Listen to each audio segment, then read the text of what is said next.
Hello, everybody, and welcome back to Call Me When They Kiss. I'm Isa. And I'm Sydney. If this is your first time listening, every Friday, Sydney and I review a different romance movie or TV series, and you can also join us last Monday of the month for our bonus episode where we review a romance book. Today, we are doing a double feature. We are reviewing The Shop Around the Corner, which came out in 1940, and You've Got Mail, which came out in 1998. And our book of the month is Phoebe Berman's Gonna Lose It by Brooke Averick, and that episode comes out July 27th. As usual, before we get into our movie discussion, we have a few things to talk about. If you hate Love Island and you're so sick of our Love Island discussions, you're in luck. Today is the last day we'll be talking. Well, no, that's not true because there's going to be a reunion. Yeah. But this is almost our last time talking about it for the rest of the year. The finale was last weekend. I'm prepared with screenshots and the things I want to say. Sydney, about the finale? Yeah. Mostly about, well, not even really about the finale, but like the post-finale. What's followed. Yeah, like the fallout. Do you have anything you want to say? Honestly, no. It's like I knew Bryce and Trinity were gonna win, so I wasn't super like emotionally like excited about it. And like it's such a difference from last year when we all got together. We had the finale party, and so it just felt kind of like anticlimactic that it just like was here. And I think last year it was a little bit more like up in the air. Like there wasn't really legit couples in the final four. And so it was like fun to anticipate like, oh, what's going to happen, you know? And this year it's just like, oh, I knew what was going to happen. So I thought it was fine. Ultimately, I don't know. I'm torn. It's fun to see Zach get last place, but also it kind of pisses me off that Sincere got third place. So like, yeah, it is what it is. I like have mixed feelings about it because I really didn't want Kate and Zach to make it to the final, but at the same time, it was a relief when Casey just went out because I kept seeing TikToks about like the Kalshi bros and like that betting app, and I don't know how big of a population that actually was, but I would have been so mad if Casey somehow won. Because these men on a sports betting app infiltrated our fandom. Yeah. No, like I actually kind of regretted voting for him like as soon as I did. Like I put him as number 4 when they did that vote, and almost instantly I was like, was that the wrong choice? No, I think I voted for him too. But then it was like right after that I was seeing all those TikToks and I was like, oh no. Yeah. What were your thoughts on what happened after then? Okay, I'm about to go on a Zach rant. Okay. So as you all know, I do not like Zach, okay? But I'm really annoyed about everything that's been going down. So if you don't know, people were reporting Zach's TikTok account and they got it banned. And there's been like all this cyberbullying of Zach. I don't like Zach. I still think that's okay for me to say because I'm not going onto his page and reporting his account and leaving him hate comments or sending him death threats. So it's just pissing me off because like he's being bullied. And so like giving him reason. Yes. Yeah. And like I'm worried that at the reunion he's not going to be held accountable and we're not going to get to talk about why we don't like Zach because the conversation now will be I'm a victim. He's a victim. Stop the online hate. You know what I mean? Yeah. No, I totally understand that. Okay, and so I have some screenshots. So his brother Charlie, who won't shut the hell up, as we know, he's been very active on Threads all season long. He says, I'm like, obviously I can't do his voice, but like I can hear his voice in my head. TikTok has banned Zach's account because everyone is reporting it. WTF is wrong with people. The truth about the false narratives portrayed about his time there will be spoken on soon. First of all, that sentence does not make sense. The truth. Let me repeat it. The truth about the false narratives portrayed about his time there will be spoken on soon. I don't even know what you're saying, Charlie. Second of all, what do you mean the false narratives? The bottom line is he was not likable. I'm sorry. Like, there's no false narratives going around. We just don't really like him. Yeah. And that's my other screenshot. Let me see. Sorry, I have too many screenshots. It's like everything that we have is his own words. Yeah. So, like, we're not just, like, making things up. We have the receipts. Okay, this was the other screenshot. This is another thread. I'm not going to say, this is just a random person. Shout out Seize the Night at Threads. Okay.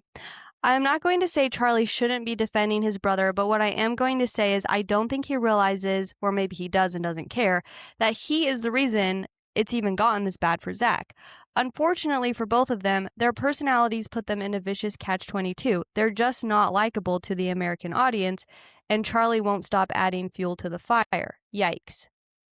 And like, I just really resonated with that. I'm like, yeah, like they're just not that likable. Oh, and like when Charlie was like, oh, so you guys just don't like foreigners? Oh my gosh, yeah. And we're like, no, that's not No, that's not what this is about. They're just like the most annoying type of man. Like, Charlie, I just like can't take you seriously. Like, you're an attractive white man and so is Zach. Like, and that's like the argument you're going with. Like, sorry. Yeah, it's like, it's not about you being British. It's about you being annoying. Yeah. And unlikable. Also, like, I mean, I know that I make some jokes. Okay, we actually have, like, noticed we actually have a large British population of listeners, so hello. Large as in, like, 10%. I know that I've made some jokes about British people, okay? But it's all just, like, lighthearted fun. It's like in-laws. You know, like, you kind of joke with each other, like the two sides of the family, right? Like, oh, we're the better family. Oh, no, we're the better family. Haha. But in the end, we're all family. Like, you know, if I took a DNA test, what would I be? Probably freaking 95% British. So, like, I'm just poking fun at my cousins from afar. We're all good. I don't, like, it's just funny that, like, he's building up this, like, really strong, like, beef that we have with British people. And I'm like, I genuinely don't know anyone that's like, I hate British people. No, exactly. And it just goes to show, like, sometimes I forget that the people that go on Love Island, they're young and, like, kind of dumb. Yeah. But also, you've got your own show. One that, like, people loved more than USA for a long time. So, like... Love Island UK. Yeah, so, like, obviously, we don't have a problem with, like, British people on Love Island. Charlie and Zach, if you're listening, I love Love Island UK. We just don't love you. British people. Yeah. Yeah. Okay, but you're reminding me of something that happened ages ago, like the first week of Love Island, but we never talked about. When Kata came in, there's like kind of two parts of what I want to say. First off, when Kata came in and she asked the girls if they knew where New Hampshire was. Oh, yeah. I thought, I like laughed and I was like, oh my gosh, she's so dumb. Why would she ask them that? But then quickly the tables were turned because the girls said, no, we don't know where New Hampshire is. So then I was like, oh, I guess that was a valid question. Yeah. And then the other thing that I thought was funny was Kata was like explaining, people kept asking Kata like what her ethnicity was. And she explained that her dad was Haitian, I believe. Oh, yeah, I remember that. And then she kept saying, and my mom is like German. And it's like, she's white. Like, that's what they're asking. Like, and she Zach answered it like really seriously. Like, yeah, and Zach like took it seriously. He was like, oh, do you speak German? Does she speak German? It's like, no, she was just giving you like the heritage of her mother. Like, yeah. But I think his confusion was valid because like, Kata, she's white. Well, and like probably if you were in England and you were like, oh, my mom's German, like, right, that might actually mean something. Yeah. No, that's a good point. I was looking to see if Zach had posted anything, because that's another thing that's been annoying me. Kata deleted her Instagram. Wait, did she bring it Oh. back? Oh, she brought it back. I guess Okay. she like deactivated it. But that was annoying me because Zach's been like posting on his Instagram stories. Meanwhile, Kata had deleted or deactivated her Instagram for like 24 hours. And it's like, Zach should be the one deactivating. I just think like they're taking this all too seriously.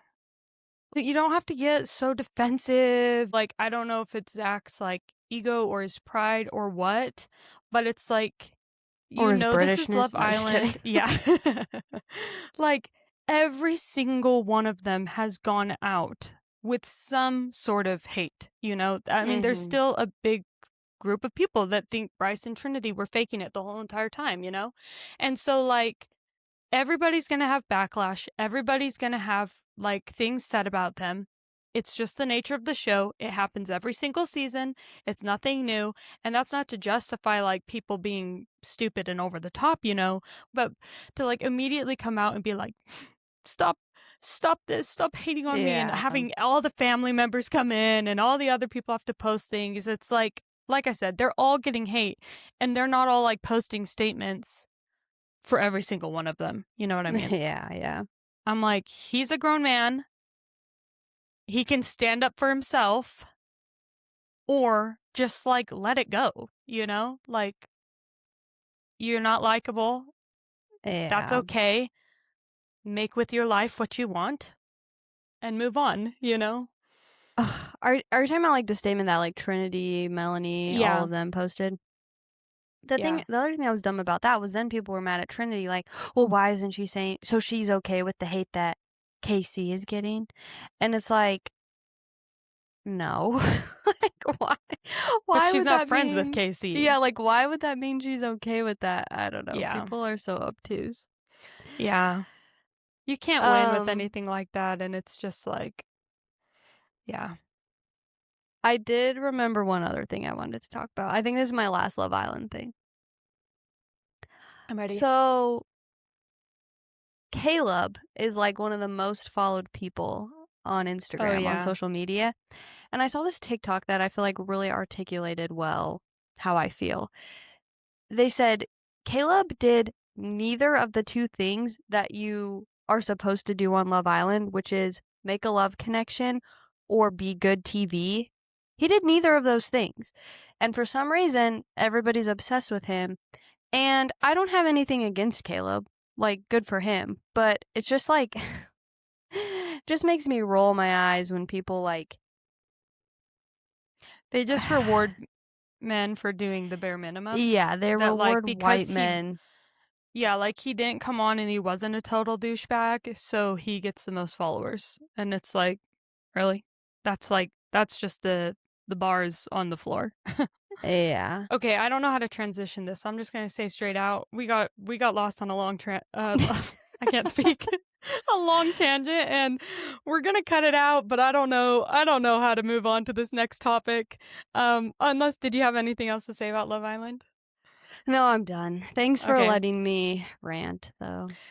No, that was fun. I'll miss our Love Island rants until next year. Mm-hmm. And yeah, by next year, y'all better really be committed this time and watch it with us. You've got 12 months to lock in. 10 months. Well, yeah, 10 months to lock in. Okay, so I went to an early screening of the Odyssey on Monday. To be honest, I don't think I understood like the weight of that. The Odyssey apparently is going to be huge, which I should have Apparently. known. I should have known. I kind of forgot that Oppenheimer was Christopher Nolan, and I never watched Oppenheimer because I was too focused on Barbie. Wait, pause. I'm about to ask the dumbest question ever. Christopher Nolan, he's like Interstellar, Inception, that guy. Okay. The I was Dark just making Knight sure. trilogy. Okay. I Yeah. was just making sure. I'm not going to give my review because Issa hasn't watched it yet.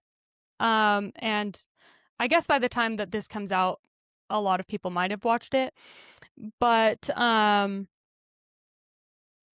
just say this. I understand the story. I understand the message. I think it's an important message, actually. By the end, I was like, yeah, that's a nice message. It felt like a anti-war, pro-humanity message, which, like, I can appreciate, but I don't feel like it needed 3 hours of, like, gruesome scenes to, like, get that point across. So I think that, I mean, people are saying this is his best movie yet, and I'm not saying that it's not. Like, I can see the accomplishments that it had. I think they used a lot of, like, practical effects, and the filming and the actors. Like, it was great. It's just not my type of movie. So don't take that, like, too strongly. Like, I can say, like, yes, I can see how people would say this is an incredible movie. I just don't like watching death for 3 hours. And so, yeah. Okay. My main point of bringing this up, though, I am shocked by the blatant, like, racism and, like, transphobic comments that have been being made about this movie. Like, Oh, really? so, yeah, I haven't like, seen any literally, of that. it's on, like, every post that I see. Like, if you actually read the comments, like, people think that it's going to flop. The haters, they're convinced this is gonna flop because Helen of Troy is played by Lupita, I don't know how to pronounce her last name, like, in the comment sections. Like, so many people, like, straight up trying to call her ugly. She's one of the most, like, stunning women I've ever seen. Yeah, she's really pretty. I don't even, like, I took some screenshots, but then I was like, you know what? Like, I don't even want to, like, I don't even want to read the comments. Yeah. But yeah, basically people just, like, trying to say, like, oh, how can Helen of Troy be black? Blah, blah, blah, blah, blah. She's not beautiful in any way, blah, blah, blah, blah, blah. Oh my Like, gosh. people were mad that Zendaya was playing Athena. Um, they, What? Elliot Page was cast to play a character named Xenon, but for some reason, for months now, people have been saying that he was cast to play Achilles, and everyone was, like, in outrage about that.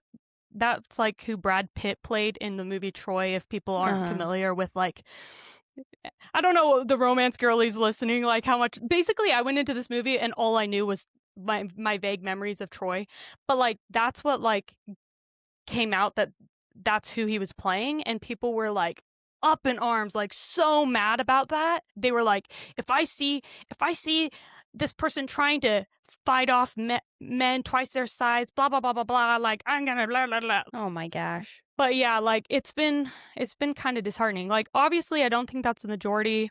I think this movie is gonna be, like, one of the most successful, like, box office results, whatever. That sentence came out really weird, but you know what I'm trying to say. But it's been just kind of crazy to see, like, I don't know. I guess, like, where I am in my mind, that every time I see, like, the inside thoughts of people, I'm, like, shocked. I'm like, Yeah. I thought we were, like, so far past this, and it just goes to show that, like, we're not. And it literally didn't cross my mind what color people were, or who was playing who. Like, I didn't cross my mind. They're all stunning. They're all incredible. Like, I think the acting was done really well, and yeah, it was just crazy, though. Well, Read that some of is the comments, like, disgusting. the next post you see. Well, I was gonna say, I guess maybe I haven't seen it because I actually haven't been getting very much Odyssey content anywhere. So maybe when I go see it this weekend, maybe I'll start seeing more of it. Yeah. Also, it's just funny for any man to have an opinion on another man playing Achilles and what's believable and what's not believable. You guys are all obsessed with, like, 3 hobbits fighting off 100 orcs in Lord of the Rings. So, like, I don't get what the big deal is. I know. But then all of a sudden, in, like, any sort of, like, female spy movie, they're like, what? How could that small, fragile woman possibly fight off that bodyguard? And it's like, oh, well, I don't know. How did a freaking car fly into outer space in Fast and Furious 7? Like, what are we talking about? Like, these are movies. But, yeah, people, yeah. It was, if you like war movies, though, I'd say it was good. Like, I guess that's all. I don't know if I'd recommend it to, like, every single person. I was describing some scenes to Alan, and he's like, oh, I don't know if I want to watch this, actually. Because I will say, it almost, like, it's not like a horror movie, but there are some scenes that are kind of, like, horror-esque that really made me, like, ooh. Well, that's what I was going to ask, because after you told me you went to it, I was like, wait a second. Sydney can't handle, like, any gore at all. Is it rated R? It is rated R. I'm not going to lie. It never crossed my mind. Like, I was sitting down and it was about to start, and the girl next to me was like, yeah, my husband looked up the rating, and, like, there's no nudity, but it's really gory. And I was like, oh, freak. Like, I didn't even think about this. Yeah, I'm surprised you didn't. The Odyssey! We're all going to see the Odyssey! I'm surprised you didn't look into that before you went, knowing you. Well, but, like, I think, well, I mean, I guess Troy was, like, bloody. Like, it was like a battle, but, like, this, with, like, the mythological elements, it was just, yeah, there were some things that I was not expecting, but I will say it's not, like, cut you open bloody kind of gory, which I think I struggle with the most. It's just kind of, like, gross, you know? Interesting. I can't give any spoilers because I need you to go in, like, totally blind. But, because I almost feel like I might be more okay with, like, blood than, like, weird, disturbing, gross stuff. I've read, like, Circe, and I've read Song of Achilles, and of course I am a Percy Jackson girl. So, like, I had the same thought, like, oh, the Odyssey, it's Greek mythology. yeah. But then, yeah, Fun. I was, like, thinking about it this week after I told Ryan we should go see it this weekend. Then I was like, but do I actually want to go see it? Yeah. Every, like, mythological thing that I've read has been a very fun story. This is not a fun version. story. Yeah. Robert Pattinson's character, though, like, he plays his part very well. I won't say which way, but, like,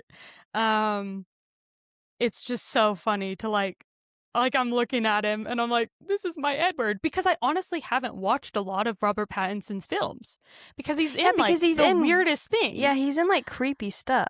Yeah. And so he play in the Odyssey? This honestly might be, I mean, I did watch Tenet and he was in Tenet, but I have no memories of that movie at all. So this might be, like, one of the only movies I've seen him in outside of Twilight. And it was, like, sort of shocking for me to, like, shift my vision of him. Oh, yeah, because you didn't even see the drama. And I haven't even seen The Batman. I never saw that either. I can only sit through so many Batman movies in my life, and I've already sat through a few. Yeah. Last thing I'll say is, in the moment, I think I checked my phone for the time, like, 4 times. I was like, oh my gosh, this is long. And at one point, I even thought, maybe I should just walk out. Like, I was feeling kind of uncomfortable and was like, maybe I don't really enjoy stuff like this. Like, maybe I should just go home. Like, is it worth sitting in here for another hour and a half? Oh my gosh. But I kind of had the itch to watch it again already. So that I can really, That's not where I thought you were going with that. No, like, because now I'm, like, seeing more things on it and the thoughts and the stories and the meanings, and I'm like, I feel like I need to, like, I want to read the book. Like, I want to, like, study it now. You know what? Like, it was an interesting story. It's just, like, not one that I love to see played out in film. Do you know what I mean? Yeah. No, like, I want to, like, all of a sudden I'm like, wait, I need to become an expert in this. And I don't know why that itch has came, because I walked out of the movie like, I did not really enjoy that. I'm sure if you started reading the Odyssey, you would be very quickly cured of that feeling, because it's a boring book. I'll find different stories, but like this might become my new like hyperfixation. Maybe I'll just start with Song of Achilles instead. Yeah, I would recommend that book. I liked that one better than Circe. Well, and after what I've seen of Circe, I'm not sure if I'm ready to embrace her. She scares me. Well, maybe you Is should there read it then, because that book's like about how she's not a villain, you know? Well, and you kind of get that a little bit. Like she was scary in this, but like you can tell that like she had been hurt and Mhm. like acted the way she did, like for a good reason. But she was still scary. So, okay, that's all I am interested in hearing your thoughts on it. So, Ugh, it seems like such a chore to go see it, but I'll do it. yeah, it's like kind of bizarre because in the moment, yeah, didn't enjoy it. And now looking back, I'm like, wow, what an interesting experience. So, like, push through if you're in the middle of it. No, but maybe you'll really love it because you like a journey story. We talked about this with like Far and Away. Yeah, like if there's a girl on the journey. Yeah. Uh, And if the okay. journey doesn't involve like brutal death on Yeah, every stop. exactly. Yeah. Was there one more thing? Or should we just talking about the movie? I can't Well, the remember. only other thing I was gonna say is next week we are reviewing Heartstopper Oh Forever, yeah. and I did finish all 3 seasons of Heartstopper. And I think last week I said, "Oh yeah, it's a pretty lighthearted show," and I was kind of at the beginning of season 2 when I said that. Well, You take it it kind back. of takes a turn. It definitely got into some heavier stuff, but it was like heavy stuff that was kind of sanitized. Like it's all cleaned up within a couple episodes. Mhm. So overall, it was still, it had a happy ending. Yeah. But if you started Heartstopper taking my word for it and saying, "Oh, Issa said it was a lighthearted, happy show," I just wanted to correct myself. But no, I liked the show overall, and I'm excited for the movie. I think it will be out when this episode drops. Okay. I'm gonna get ready. Well, should we start with The Shop Around the Corner? I mean, the movies Yeah. are very similar because You've Got Mail was based on The Shop Around the Corner. So, Sydney, I do was you actually want to? surprised by how similar they were. I Yeah. thought that it was kind of a loosely inspired by type thing, but like they had some of the same like word for word lines. Mm-hmm. So, Yeah. yeah. Would you like to take a stab at a 30-second synopsis? Okay. Okay. Of This the is shop a around the corner.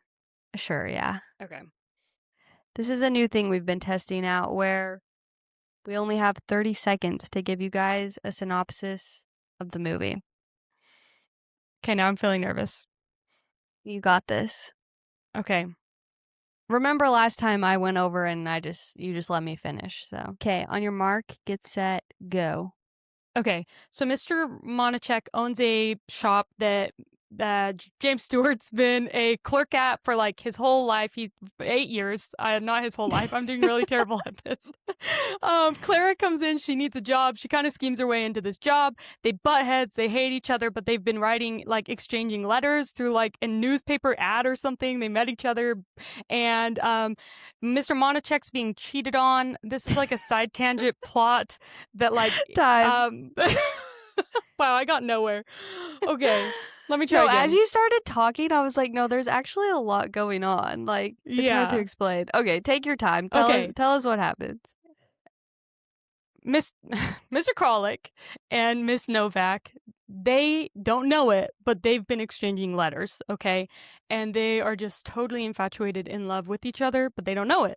So then she comes up into the shop and they're instantly butting heads. It's always like you're never quite doing things right. Like he'll say you're not doing this and then she'll do it and it's not right and she's kind of mean and it kind of leads up. That's kind of it for the most part. It's kind of leading up to this moment that they're supposed to meet, but he is like too ashamed to go and meet her then because like he gets laid off from his job because Mr. Monachek's wife has been having a secret affair, and he had a feeling it was with one of the people that like worked in the shop, and he thought that it was Mr. Kralik, and so he like fired him. So he's like, I'm too ashamed, I can't go and meet this woman, I've been talking up like who I am to her, and like now I don't even have a job. And basically though, he goes and finds out, and his friend like looks through the window and he just wants to know like what she looks like or who she is, and his friend's like, OMG, basically it's Miss Novak. And so he goes in there not to like reveal himself, but just to kind of like scope things out a little bit, and she says something really mean, and he's kind of like wah, wah, and leaves, and she just thinks that she was stood up by this guy. And but they, this was the weirdest twist of events, is that Mr. Monachek has a nervous breakdown, and he like tries to hurt himself and ends up in the hospital. So Mr. Mr. Kralik gets his job back. He's like acting manager because he has a nervous breakdown because he finds out for sure that his wife is cheating on him, and with who, and it's not Mr. Kralik. So he gets his job back, and slowly he's like kind of like shifted his feelings towards Clara though, and he's like trying to treat her better and treat her nicely. So they're kind of like becoming more like friends a little bit over time, and then basically eventually he reveals himself by grabs her shoulders. And I was like, whoa, but like kind of liked it. And they live happily ever after. I don't know. It's like weird because like a lot is happening, but not a lot at the same time. There's just like 3 like main plot things that are happening that are, yeah, but then a lot of the movie is just like they're bantering, Yeah, and it's a dialogue heavy movie. Yeah, I don't know, did that get sort of the bulk of it? No, I think you covered everything. Okay. Yeah, it takes place in pre-war Budapest, but they're all American. And I found out, I guess the screenplay was actually based on a Hungarian play.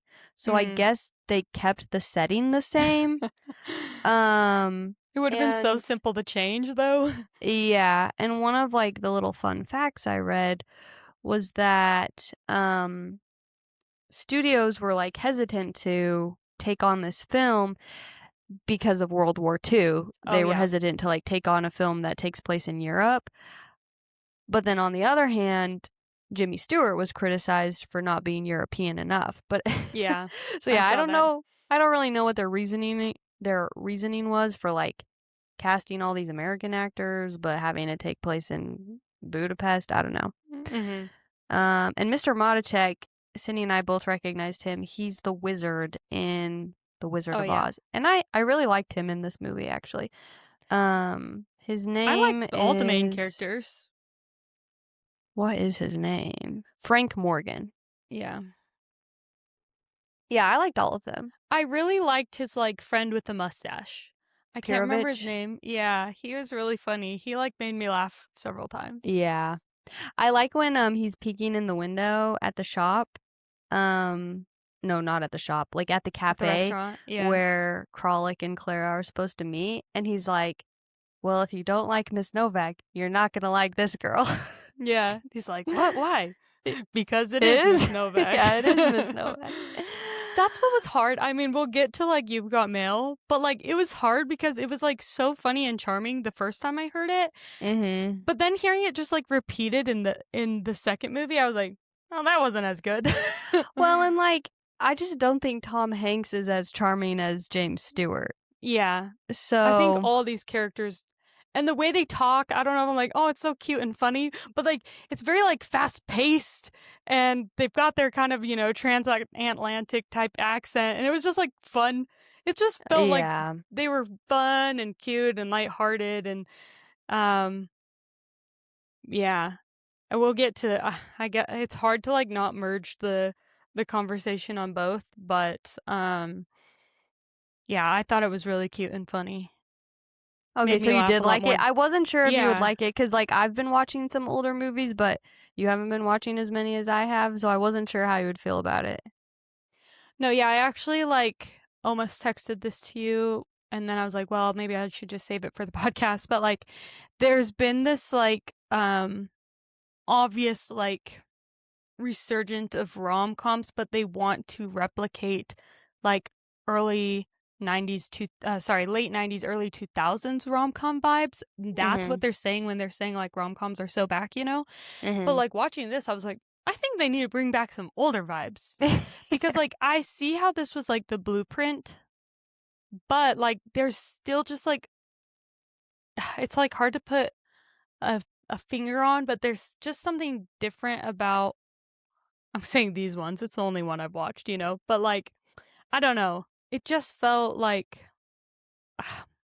charming. You know Yeah, what I I mean? think charming's a good word for it. Yeah. And I think they have a high rewatch value, because I watched it a couple weeks ago for my social media series, Yeah. and then I watched it again last night, and I had Ryan watch it with me, or 2 nights ago maybe, and I had just as much fun watching it again, like, Yeah. it's like a comfort movie. And I was actually surprised, like, I was worried because I honestly, like, I don't know if I can name a single movie from the 1940s that I've watched because this was the 40s, right? Was it 41 you Yeah, said? 1940. Um, other than maybe, like, it's probably around the same time that The Wizard of Oz came out, you know? Mhm. And, like, I guess I should have known that then because I watched The Wizard of Oz and obviously, like, all the words were familiar to me, but for some reason, like, I was surprised by, like, how similar their vocabulary is to, like, how we talk today. Oh. I think it was something as simple as, like, "Mind your own business." Like, Mr. Monachek says to somebody, he's like, "Why don't you just mind your own business?" And I'm Uh-huh. like, "Wow, we've just been saying that for 100 years Yeah. now." You know, like, it was just kind of funny to, like, hear these phrases and think, like I don't know, it was, like, kinda humanizing to the people back then to watch a movie like this for the very first time and be like, "Oh, they're just like us." Mhm. You Yeah. know? Like, Yeah. yeah, it was surprisingly relatable, like, the way they were talking about each other, even, like, um I mean, some of it was a little bit dated because she's like, "Oh, I can't wait till I can get married and I don't have to work anymore." Yeah.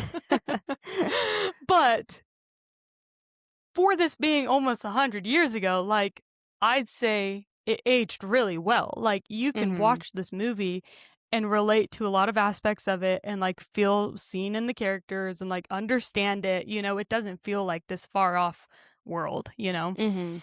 So, I was pleasantly surprised by that. Okay, I'm really glad that you watched it, and now I really do feel like you should watch It Happened One Night, because I Okay. think if you liked this one, then you'll like that one. Yeah. But going along with what you're saying, I was really excited to watch both of these back to back, because my series I've been doing, the evolution of the rom-com, I was like, "Oh, this is perfect. Like, let's see, like, how this How it same evolved. story evolved. Like, what does it look like in the 90s versus 1940?" And really the only difference, like, it was very, very similar. One of the like, the banter and their attitude and, Mhm. the way they butt heads, I was like, "Wow, not that much actually changed." The only thing I could think of that was introduced in You've Got Mail, which maybe I'm getting ahead of myself, is the, like, little bit of the cheating aspect. Yes! I thought the same thing. I'm like, "Why'd you make it less" like, now it's less timeless. Yeah. And that's funny because you've brought that up, like how you love late 90s, early 2000s rom-coms, but so many of them have, and now I feel like where we're at in 2026, now people try to avoid that. Yeah, no, that's, like, literally the first thing I wrote down for You've Got Mail. It opens up to her peeking out the window to make sure that her boyfriend is gone so that she can get online and chat this guy, and I'm like, Mhm. "Hmm, interesting." Okay, maybe we should just get in okay, no, no, no. Let's put a pin in this. I Okay, yeah, wanna yeah. talk about that more, but let's wrap up the shop around the corner. Yeah. Okay, so was there anything you didn't like? Do you have a favorite part you wanna tell us about? I think that overall, um, like, I could have used, like, a little bit more of the romance. Like, it's hard because when you're doing something like, Rivals to Lovers, they've gotta spend a big chunk a big chunk of the story being rivals. Mhm. Um, which I don't know, like, I guess sometimes that can be done well. I just, like, it would've been fun to, like, see them like, by the end, she really was still like, "I don't like this guy." She didn't know. Do you know what I mean? Uh-huh. So, like, I think that, You've Got Mail did try to, like, remedy that a little bit, that it has, like, the whole ending where they are friends, you know, Yeah. and that she said, like, "Oh, I was hoping it was you." Like, I can see how, like, they kind of improved it in that way, that it would've been cute just to, like, have a little bit more hints that, like, she did have a hidden crush on him or something, you know? Which, like, she did say that though, right? Or Yeah, but yeah, she just, like, yeah, told us, we weren't really yeah, shown it. yeah.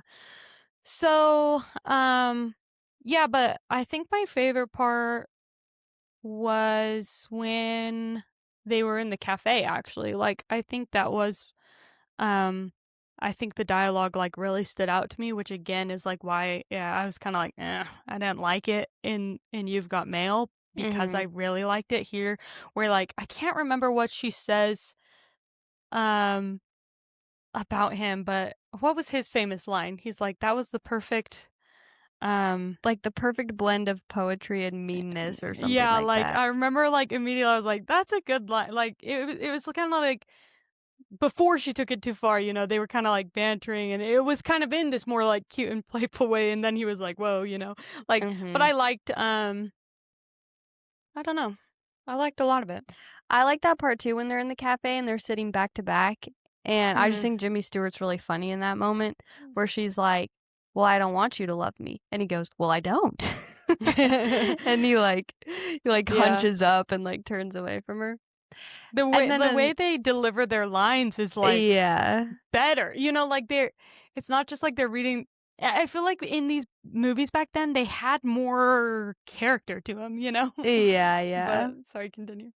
Well, and then kind of similar to, like, his poetry and meanness li or yeah, poetry and meanness line, when he goes to visit her when she's sick, and she says something about how she's like, "We're in the same room, but we are not on the same planet," and then he goes, "Well, you really know how to put a man in his planet," or something like that. Yeah.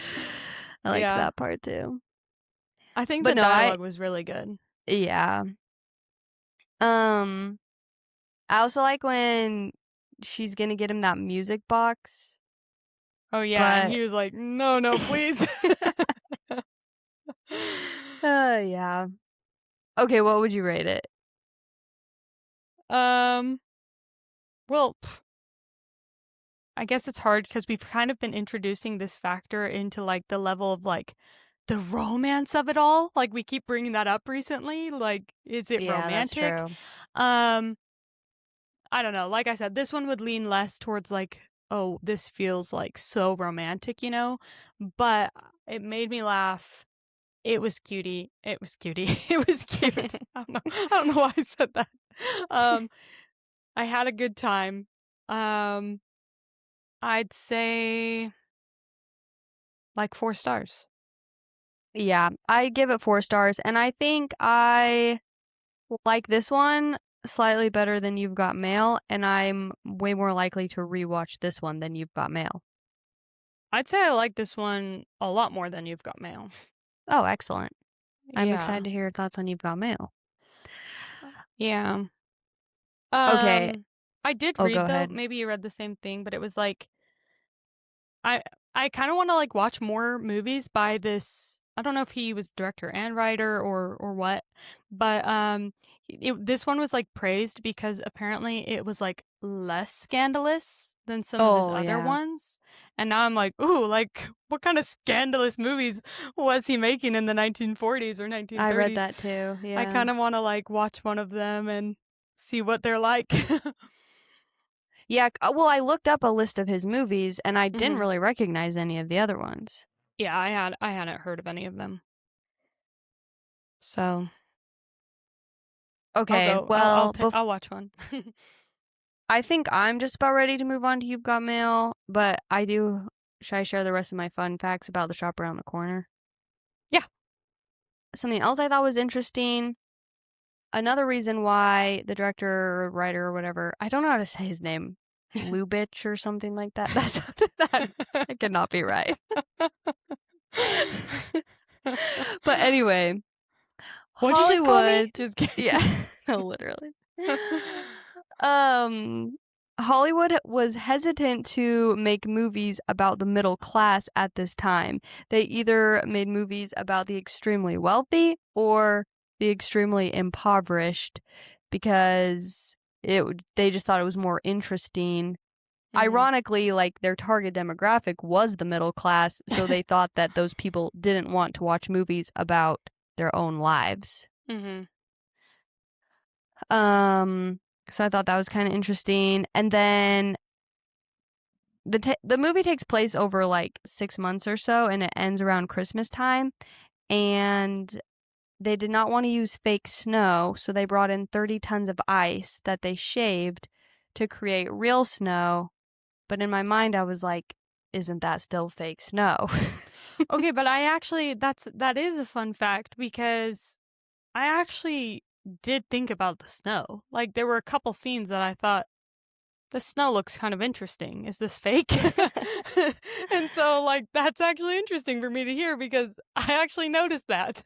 So that it didn't work. You were like, this is fake looking snow. It didn't look quite right. Something else that I thought was interesting, the scenes were shot in the order they appear. And I don't think that happens very often with movies anymore. It wasn't a box office hit, but it was a critical success. It got positive reviews. And obviously, now it's like, it has a 99% on Rotten Tomatoes, and it's in the top 5 highest ranked rom-coms of all time. Wow. I just lost my spot. Oh, the last one I already shared about how people were hesitant about a movie taking place in Europe during World War II. So yeah, that's the shop around the corner. I did read a little bit about the two actors, like James Stewart and Margaret Sullivan. Margaret Sullivan. She's credited for James Stewart like becoming who he is because she was a bigger name and they starred in like 4 movies together. Margaret Sullivan? Yeah. Oh wow. Yeah, they were like the Ryan Gosling and Emma Stone of the 1940s, cool. apparently. So, like, yeah, she's actually, like, kind of credited for his success, that she, like, mentored him and, like, they were in all these movies together and, like, really helped him, like, become who he was. Oh, that's cool. So, yeah. Well, okay, so that one definitely has our stamp of approval. Okay, I guess I'll try to give not a full synopsis because, like we said, it's basically the same as the shop around the corner, but here are some of the differences in You've Got Mail. You've Got Mail came out in 1998, starring Tom Hanks and rom-com queen Meg Ryan. Okay, so in this version... Pause. Do you know what? Like, as you just said that, I realized that, like, Meg Ryan and Tom Hanks, I wonder if they were cast. I need to look at the years of their movies that came out together. But, like, now, like, I just said that, like, James Stewart and Margaret Sullivan were the Ryan Gosling and Emma Stone of that year. And then I completely brushed over the fact that, like, Meg Ryan and Tom Hanks were that couple. Like, they starred in several movies together. And now I'm curious if they were, like, chosen because of that, like, also. Yeah, this was their 3rd movie together. Okay. Previously they were in... I always mix up Sleepless in Seattle and While You Were Sleeping, but they were in Sleepless in Seattle yeah. together. And the other one I had never heard of. It was, let me find the title. I wrote it down. Joe versus the Volcano, which came out in 1990. Is it a rom-com? Yeah. Interesting. Sleepless in Seattle came out in 93, Oh and then gosh. You've Got Mail came out in 98. Okay. So anyway, in this one, oh, were you going to say something?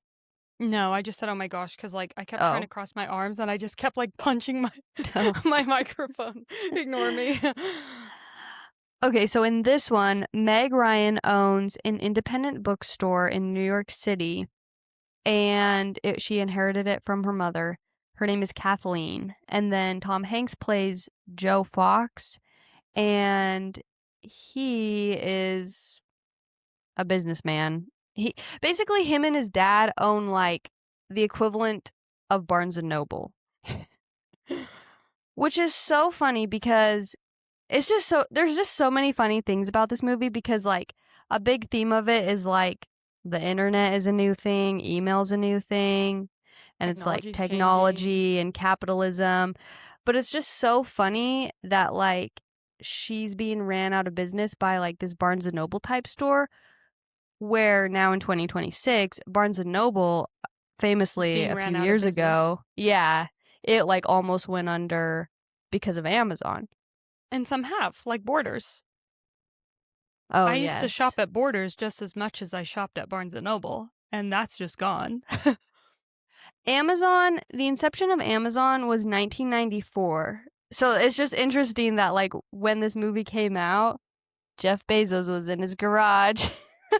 Oh, you guys just get ready for just me. you wait. Yeah. Oh, no, I thought the same thing. Like, oh, this is so funny, especially because we are so like enveloped in the book world, and like we do like purposely try to go and support like indie bookstores, and we see that struggle, and like we know very well the conversation of like Amazon selling discounted books to run these people out of business, you know. And so I was surprised, like again, kind of like the other one, like wow, this is really relatable even today.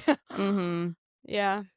But sorry, I digress. So, well, I guess that's the main difference. What else is there?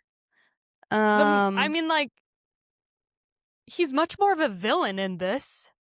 Like, yes, he does definitely run her out of business. Well, and that's what I was going to say. I was trying not to jump ahead, but like when you were talking about how you feel like You've Got Mail improved on the romance aspect and the fact that they became friends and it showed some of their friendship. I agree with you to a certain extent, but I was like scratching my head like, wait, at which point did they become friends? Yeah. And then like I thought like, oh, she was somehow going to save her business or he was going to help her. Like that was never resolved. Like she never brought up again the fact that he literally forced her to close her store down. And but I guess like it's brought up because she's like, oh, like I maybe would have never started writing if, like, I think they tried to make it like, oh, but like there's a silver lining. He bankrupted your mother's business, but only then could you know your true path as a writer, you know? But it's I like, guess, no, but like this rich dude didn't want to like step in and help this woman that apparently he was falling for. Like, yeah, no. Yeah, that I just was not satisfied with her business storyline. Yeah. Yeah. They She took literally his villain closes story up shop. too far. Yeah. It's like, well, now, like, why would we be rooting for him? Yeah. I guess that's all I had to say about that. And instead of writing letters, they're emailing. They're emailing, yes. And like we were saying at the beginning, well, for most of the movie, actually, as they're writing these emails, they both are dating other people. Did you notice that her boyfriend, for most of the movie, before she gets with the evil businessman, Tom Hanks, was the dad from the last song? Yeah, I really like him, actually. He's cute. I know, I liked him. He was funny in this movie. And then there were so many random people in this movie, because then Parker Posey was Tom Hanks' girlfriend. And then one of the guys that worked at her bookshop was the dad from Diary of a Wimpy Kid. Yeah, the cast was so random. Okay, so, well, let's talk about the cheating thing, because we said we were going to put a pin in that. Yeah. Okay, so, I mean, we already talked about, like, how in the late 90s, early 2000s, it seems like there was a lot of cheating in rom-coms.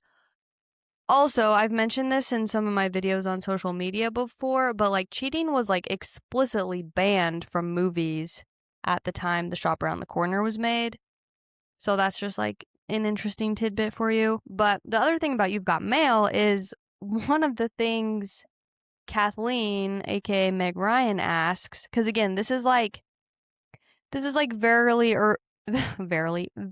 early on in the days of the internet and emailing and stuff like that. Oh, yeah. And she literally asks at the beginning of the movie, is it infidelity if you're involved with someone on email?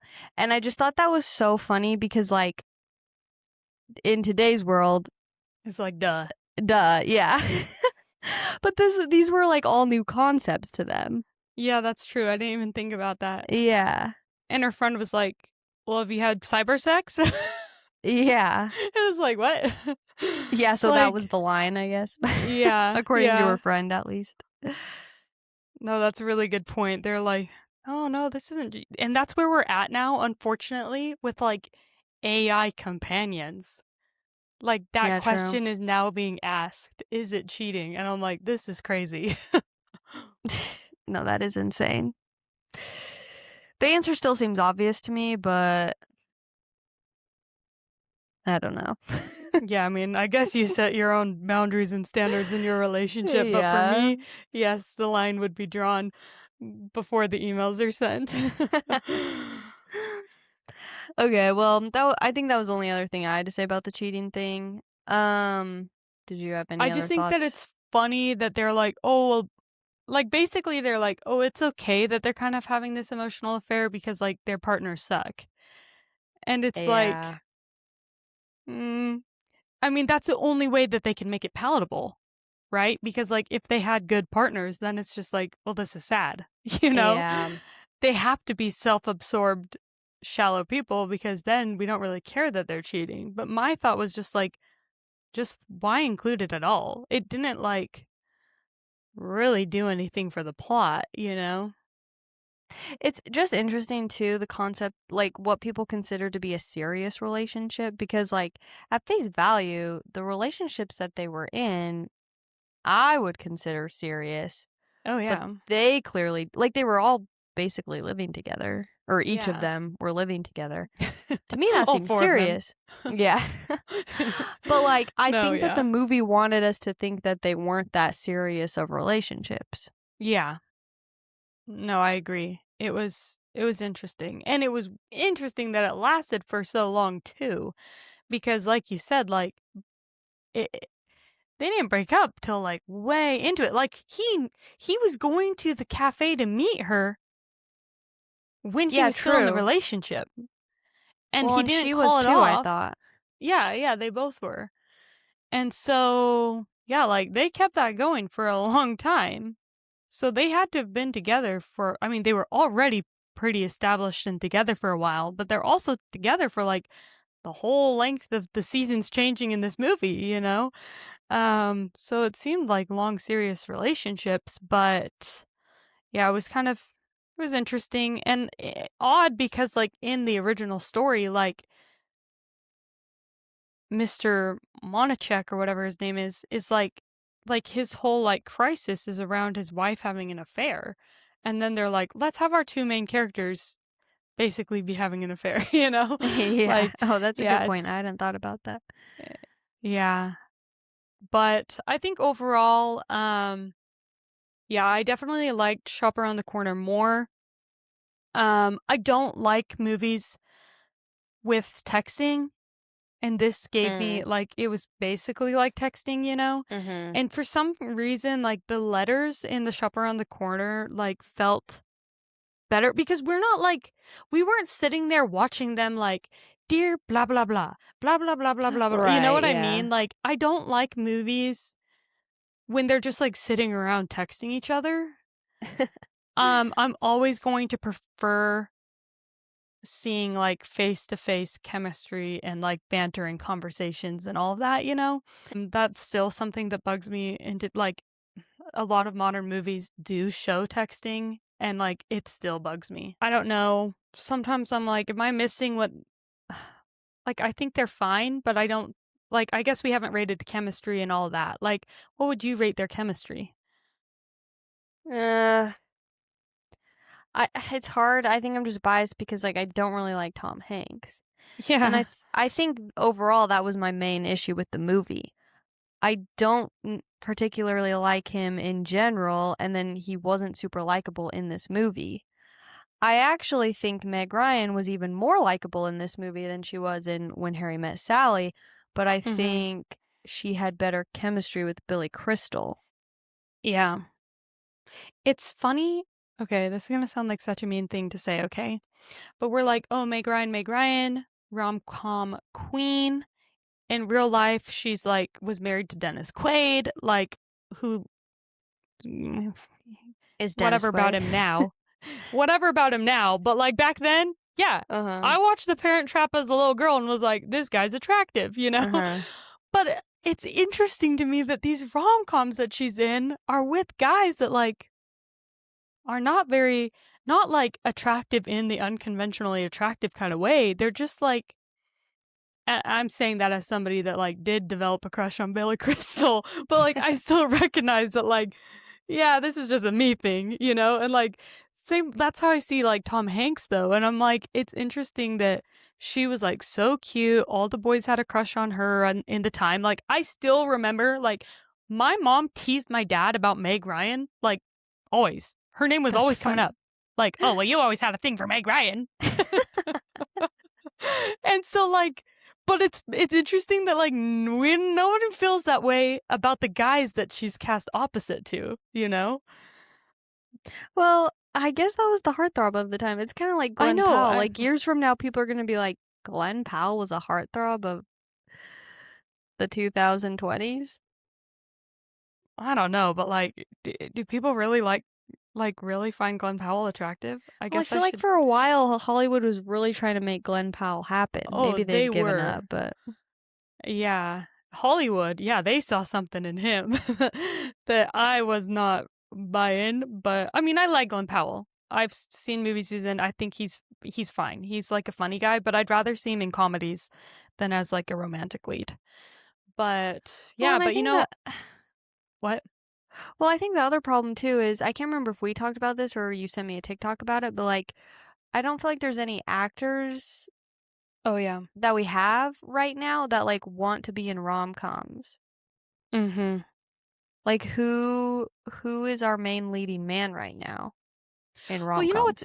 what's interesting is like I watched the Odyssey if I if I haven't mentioned that yet. No.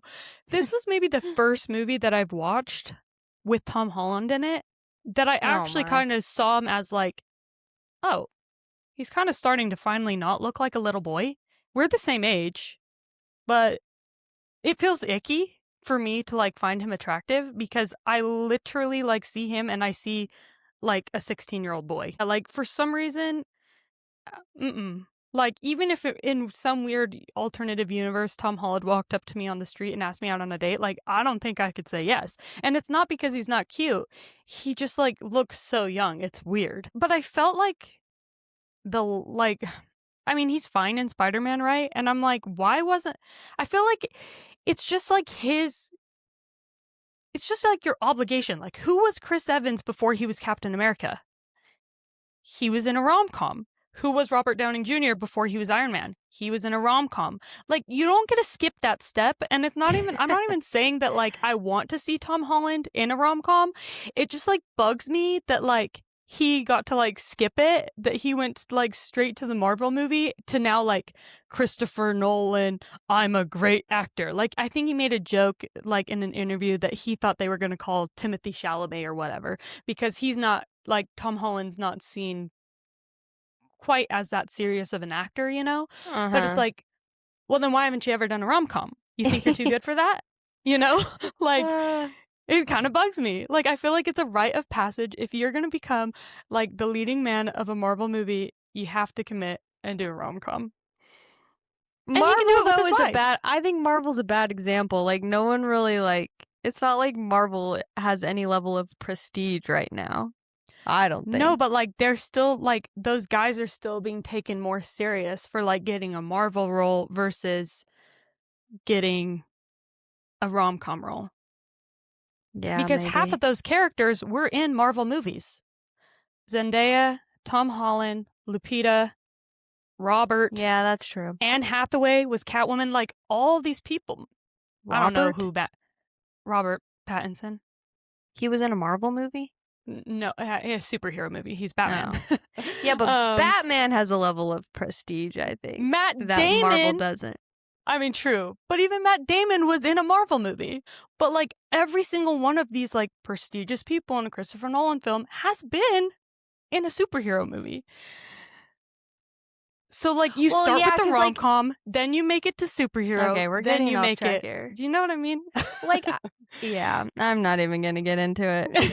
Like, I think okay, here I go. Like, it used to be, like, a big deal. But, like, I feel like Yeah. by the time Tom Holland came around, it was, like, going downhill. Less than. I guess maybe his Spider-Man is, like, some of the last Marvel movies that people actually care about. Has Andrew Garfield been in a rom-com? Have you watched a rom-com with him? No. Maybe it's something Spider-Mans get to skip. Yeah. But, no, it's true. Like, I can't. Yeah, like, a man needs to commit. It's not like a one or done. You've got to do, like, commit to this being your role. Matthew McConaughey was in, like, 10 of them before he moved on, you know? So, okay, not 10, but, like, he was in a few, several. So we need a rom-com star. In conclusion, yes. Okay. Wow, we have gone on so many tangents today. Long story short, I think I also like The Shop Around the Corner better. I do really love Meg Ryan, but Tom Hanks just doesn't do it for me. This movie was still funny. Like, I still enjoyed this movie. It was a fun watch, and 90s movies just have a certain quality about them that I enjoy. Like, I would put this movie on again in the fall. Oh, I wouldn't. Well, maybe not as often. Well, would I put it on over The Shop Around the Corner? Maybe not. And I think I'd still put on When Harry Met Sally in the fall again before That's I put true. on No, okay, this. no. Okay. Rapid fire. What do you rate their kiss, their finale kiss? And do you think they'll last as a couple? It was a fine kiss. I'd give it, and I liked how she was like emotional, and she was like, I was hoping it would be you, even though I'm not quite sure at which point she forgave him for running her out of business, but I'd rate their kiss like a 3.5. Would they last as a couple? I guess if she can get past him putting her out of business, she can get past anything. So, sure, they live Valid. happily ever after. Do you think they'd last? Yeah, I guess so. Unless she, like, doesn't become a famous author and then she's really gonna, like, resent him. Okay, valid. Okay. Wait, sorry. Before I get into I have a quiz for Sydney, but before I get into it, another quote from You've Got Mail that I did like was when she said, "When you read a book as a child, it becomes a part of your identity that no other reading in your whole life does." And I thought that was beautiful, but it's also depressing because I just feel like nothing I read quite hits the same anymore as it used to. I'm too cynical and I'm too old. I know. But I did like that part. Okay. This is my pop quiz for Sydney. Okay. There's 5 questions. Okay. Number 1. You've Got Mail came out in December 1998. When was Google launched? A. September 1998. B. October 1997. C. March 1995, or D, February 1992? February 1992. And Dang it. When was it? September 1998. That's crazy. Just 2 months before this movie came out. So that's Google. Now, question number 2. When was email invented? A, 1990, B, 1985, C, 1968, or D, 1971? 1985? And B, 1971. Dang, that was like older than I thought. I know. You can email each other, but you can't Google where to get to your email? Yeah, exactly. Okay. I'm sucking at this, man. No, it's okay. These are just random questions. Obviously, why would Sydney know this stuff? Okay, This is actually why I hate trivia, because I think that about every trivia question. I'm like, how the freak am I supposed to know, like, the rules of a random board game or something, you know? Yeah. It has to be, like themed. Yeah, themed trivia. Like, Sydney, you would crush Twilight trivia. Okay, number 3. Kathleen's store in the movie was previously a real shop, like a real store in New York City. Mm-hmm. What did it sell? A, books and liquor. B, cheese and antiques. C, flowers and candy. Or D, leather goods. A. Books and liquor? Yeah. Nope. Correct answer was B, cheese and antiques, which I thought I literally thought, yeah, like, why would you ever sell cheese and antiques together? I thought that's gross. That's why I was trying to come up with other random pairings, because I was like, cheese and antiques, what the heck? I almost went with candies and flowers because it sounded just like what I would like the most, but I was like, no, that sounds too good to be true. Okay, number 4. James Stewart became the first major American movie star to enlist in the military. That almost gave the answer away. To fight in World War II. What was his... No, sorry. I changed this question, but didn't change the wording. Okay, which branch of the military was he a part of? The Air Corps, which is now known as the Air Force, the Navy, the Army, or the Marines? The Air Corps? That's your guess? Yeah. Yeah, that's right. Except for now I think I might have gotten those branches wrong. I'm not entirely sure. No, but you know why? apparently, No, sorry, go. well, I guess he was an experienced pilot. Yeah, I actually knew that because I just saw a trailer for a Jimmy Stewart biopic that's starring KJ Apa. Oh, brother, I don't really like that And I think guy. that it showed him, like, flying a plane, but I totally forgot about that until just now, and I don't know how he got cast playing him, but it will be interesting to see. What about how KJ Apa is randomly like the Miranda Sings of our time? No, I actually hate it. Like, it cringes me out so bad. I hate it.